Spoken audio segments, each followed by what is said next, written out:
Your Majesty, Your Royal Highnesses, Excellencies, members of the jury, distinguished laureates, ladies and gentlemen, it is a great honor to stand here before you tonight.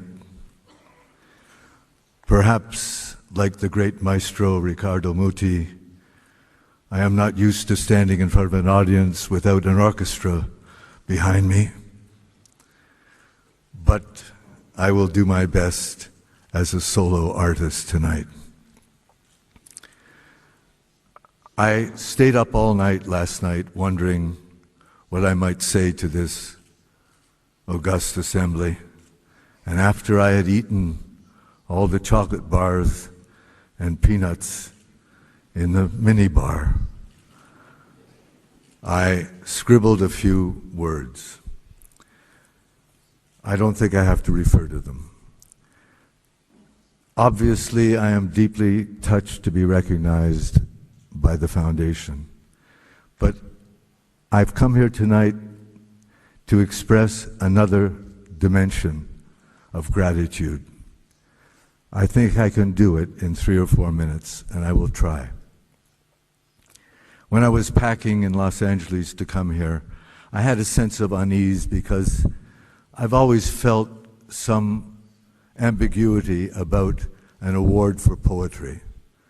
Poetry comes from a place that no one commands and no one conquers, so I feel somewhat like a charlatan to accept an award for an activity which I do not command. In other words, if I knew where the good songs came from, I'd go there more often.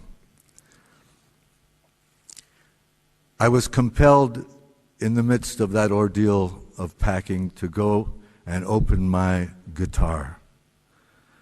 I have a Conde guitar, which was made in Spain in the great workshop at number 7 Gravina Street, a beautiful instrument that I acquired over 40 years ago.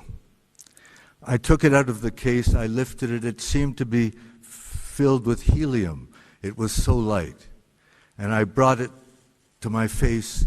I put my face close to the beautifully designed rosette, and I inhaled the fragrance of the living wood. You know that wood never dies. I inhaled the fragrance of cedar, as fresh as the first day that I acquired the guitar. And a voice seemed to say to me, "You are an old man, and you have not said thank you. You have not brought your gratitude back to the soil from which this fragrance arose." And so I come here tonight to thank the soil and the soul of this people that has given me so much. Because I know, just as an identity card is not a man, a credit rating is not a country. Now, you know of my deep association and confraternity with the poet Federico García Lorca. I could say that when I was a young man, an adolescent, and I hungered for a voice, I studied the English poets, and I knew their work well, and I copied their styles, but I could not find a voice. It was only when I read, even in translation, the works of Lorca, that I understood that there was a voice. It is not that I copied his voice. I would not dare. But he gave me permission to find a voice, to locate a voice, that is, to locate a self that is not fixed, a self that struggles for its own existence. And as I grew older, I understood that instructions came with this voice. What were these instructions? The instructions were never to lament casually. And if one is to express the great inevitable defeat that awaits us all, it must be done within the strict confines of dignity and beauty. And so I had a voice, but I did not have an instrument. I did not have a song. And now I'm going to tell you very briefly a story of how I got my song. Because I was an indifferent guitar player. I banged the chords. I only knew a few of them. I sat around with my college friends drinking and singing the folk songs or the popular songs of the day, but I never in 1,000 years thought of myself as a musician or as a singer. One day, in the early 60s, I was visiting my mother's house in Montreal. The house is beside a park, and in the park there's a tennis court where many people come to watch the beautiful young tennis players enjoy their sport. I wandered back to this park, which I had known since my childhood, and there was a young man playing a guitar. He was playing a flamenco guitar. And he was surrounded by 2 or 3 girls and boys who were listening to him. I loved the way he played. There was something about the way he played that captured me. It was the way I wanted to play and knew that I would never be able to play.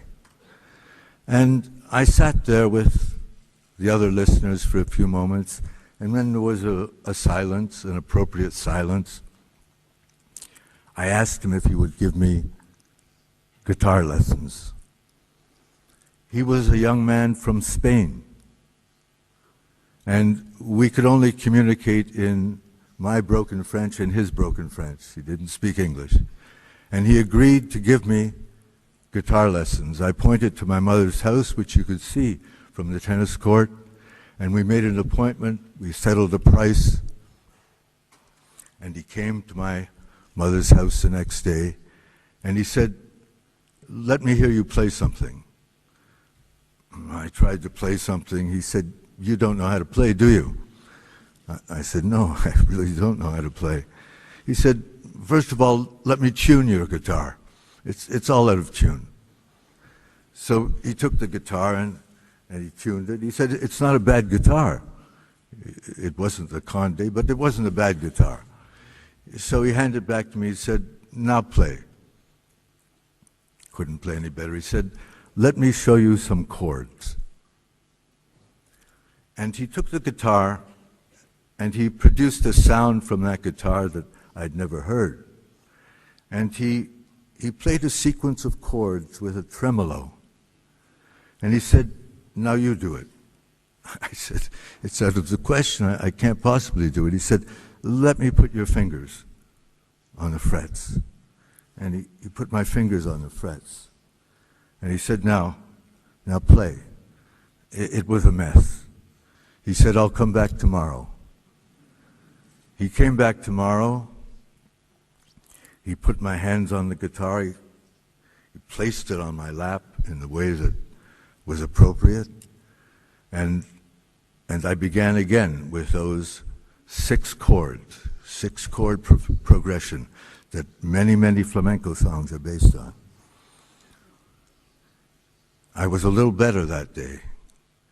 The third day improved, somewhat improved. But I knew the chords now, and I knew that although I couldn't coordinate my fingers with my thumb to produce the correct tremolo pattern, I knew the chords. I knew them very, very well by this point. The next day, he didn't come. He didn't come. I had the number of his boarding house in Montreal. I phoned to find out why he had missed the appointment, and they told me that he'd taken his life, that he committed suicide.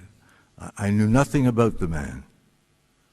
I did not know what part of Spain he came from. I did not know why he came to Montreal. I did not know why he stayed there. I did not know why he appeared in that tennis court. I did not know why he took his life. I was deeply saddened, of course.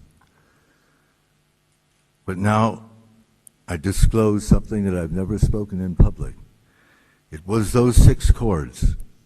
It was that guitar pattern that has been the basis of all my songs and all my music. So now you will begin